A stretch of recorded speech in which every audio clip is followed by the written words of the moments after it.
Hi, I'm Steve Jaros. I'm the creative director at Volition, and we're here to talk about Saints Row 4. Let's start by talking about what your version of the president is when it comes to Saints Row 4.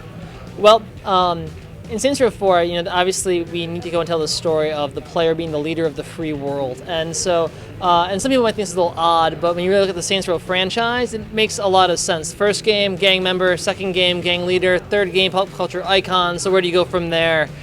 President, right? But we also wanted to go and include some of these more whimsical elements, and so we bring in aliens into the mix. And what do aliens do? They capture leaders of countries, and so they go and they abduct the president, not realizing that the man or woman they are abducting is the most dangerous human being on the fucking planet. So bringing them onto their simulation, then they get to go and wreak havoc and be naughty and have some shenanigans.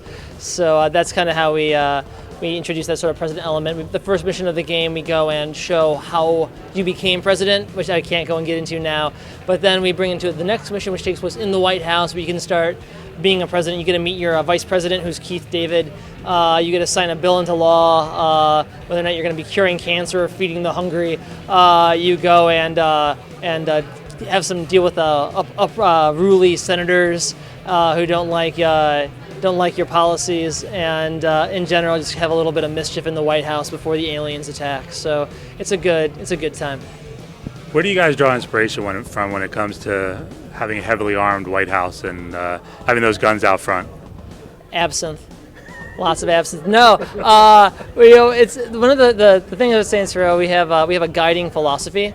There's two actually that we kind of live by. One of them is embrace the crazy, and two is fun trumps all. We have like a West Wing walk and talk moment in the beginning of the game. We want to make sure there's a tiger in the White House, and just kind of some silly whimsical moments.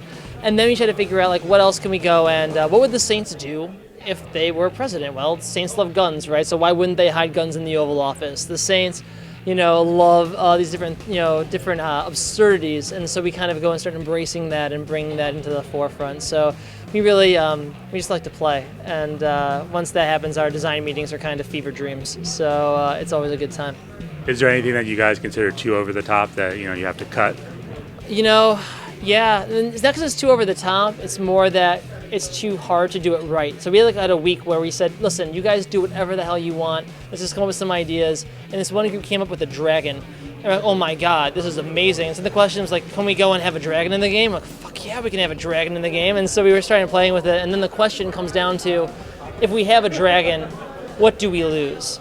And then we start weighing costs of like, okay, well, this is just one cool thing for us to have, but then we have to go and cut these missions. We lose this animation support, or to go and do it right, we have to go and lose these other things. And so that's when some of the crazy stuff falls away, because the limits are our imagination. But then the problem becomes, pragmatically, what can we go and do to give the best experience for people? And so if it's like we can have a dragon, or we can have more custom animations and missions, I want the custom animations and the missions. We can go make those moments feel stronger and whatnot. And so that's where that sort of trade-off takes place. Can you walk us through some of the new gameplay that you referenced when it comes to being the president and wreaking havoc? Absolutely. So the president stuff is more like, at the end of the day, being a lawmaker is less fun than killing aliens. So we want to go and make that transition swift and fun. But we spent tons of time making the open world really as robust an experience as it could possibly be. The critical path of the missions, around the same length as Saints Row the Third, but the open world is so much more than anything else we've done. Like we have, for instance, we have 1,255 collectible orbs that you use to upgrade your powers. These aren't just random collectibles that you find in the world that you just go and collect a widget or earn some money that's like a bullshit currency. You actually use those things to upgrade your powers to make you a more effective superhero, and so these little things have real tangible benefits for the player, and so it becomes this compulsion to go and find them. We have tons of side missions and loyalty quests. We want to really go and blow up like this idea of your cabinet as being your friends, and so as you rescue your cabinet from these aliens, you could interact with them, and they can give you extra missions for you to go and find. If you complete those extra missions, they give you extra rewards. They have this capstone moment where it's this kind of more grander loyalty mission, so we can really try to build those attachments with you and your friends. Just lots of content like that we want to go and augment the core critical path experience with just lots of things to make the player really be invested in the world and get lost in it. And so we really put a lot of effort into that stuff, and I think it really paid out in dividends. I'm so excited for people to go and play it.